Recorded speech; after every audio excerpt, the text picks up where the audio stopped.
What's going on, people? This is your review of AEW Dynamite and AEW Rampage for the first week of February, excuse me. But as I said before, as you know, if you watch this blog, watch these videos, you know, Rampage I think is a week behind, so it's going to be a review of the week prior. So it starts with Jon Moxley versus Wheeler, which was a very good match. John actually solid, pretty match. Wheeler's giving Jon Moxley a bit of stick this time. I know they fought previously and Jon Moxley flattened him, but this time was a bit more of a 1-2 back and forth. But in the end, Jon Moxley hits the paradigm shift. You go to sleep on that. That is that. Good night. When he finished, Bryan Danielson came out because Bryan Danielson was seen back on the way when Jon Moxley was going to the Black after his win the other week on Rampage. Bryan Danielson was standing looking at him, I don't know, admiring his haircut or something. So then in the match, after the match, Bryan Danielson was basically saying to Moxley they should join forces, they should be a team, they'll be unstoppable, they can get the AEW World Championship, the Tag Team Championship, the TNT Championship, they can bring people under their wing. Yeah, so Moxley looked a bit confused, but I'm not sure how that's going to turn out, so that'll be interesting. After that then, Brandy was out there having a back and forth with Dan Lambert, going back and forth, obviously cursing at each other. And then Paige Van Zandt comes out from UFC, so we'll see what happens there. She'll probably get into the ring. Then it was Malachi Black and Brody versus Penta and Pac. Pac had this clothing over his eye, this towel over his eye or something. You couldn't see because he was spatting, obviously, the black mist. And then it seemed like he was all right. He had these big eyeballs, and then they had a good match. So in the end of the match, Malachi Black spat the mist in Penta's eye, and then Brody got the pin. So yeah, pretty good. And then it was Nia Rose versus Ruby Soho in a really good match, spirited match. Soho can always go, very solid wrestler. But Nia Rose won the match, which is okay. And then next was Adam Hangman Page came out basically saying how he's only defended the title a couple of times, he's pissed off, he wants to fight, he wants to get his hands dirty, he wants to defend, he wants to be a fighting champion. As he was saying that, Jake the Snake Roberts came out and started cutting a promo on him, saying, "You're not ready, boy, I'm going to do this and do that to you." And while that happened, the Murder Hawk came out, Lance Archer came out, started battering him up, and then put him through a table. So it's going to be a good match when they face off.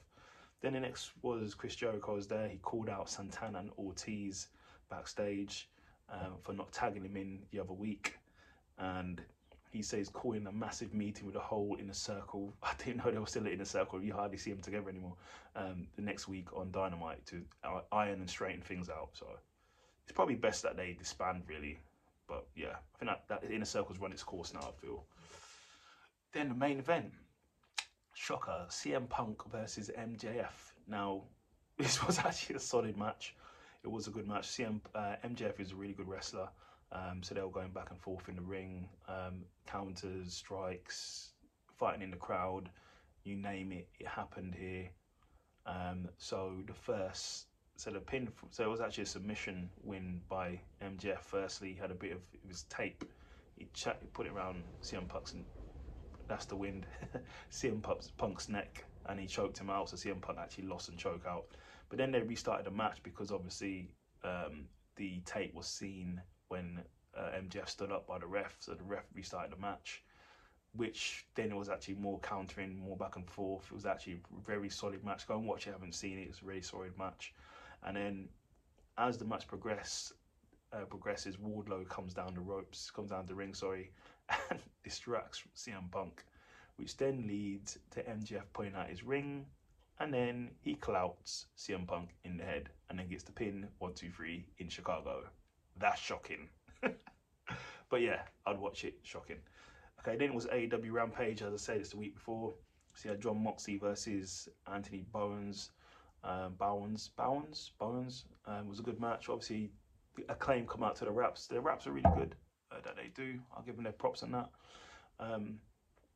But Jon Moxley won a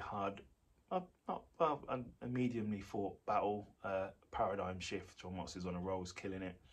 Then it was quite funny. Andrade's backstage trying to hire Darby. And he goes, "Darby, where's your boss? Where's your boss?" Obviously, referring to Sting, which I think was quite funny.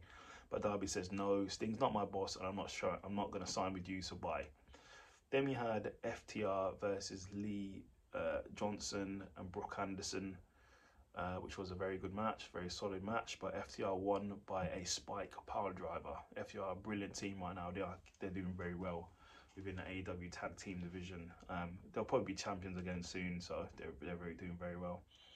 Then we had Jade Cargill versus Julia Hart, which was actually a pretty solid match. Julia Hart was putting up a bit of a fight, but obviously Jade Cargill is a she-beast. She's a she-Hulk. My favourite part of the match is when Jade Cargill hits the elbow, Julia kicks out, so she proceeds to do press ups, and she says to the crowd, "Count with me." So the crowd are counting her do the press ups.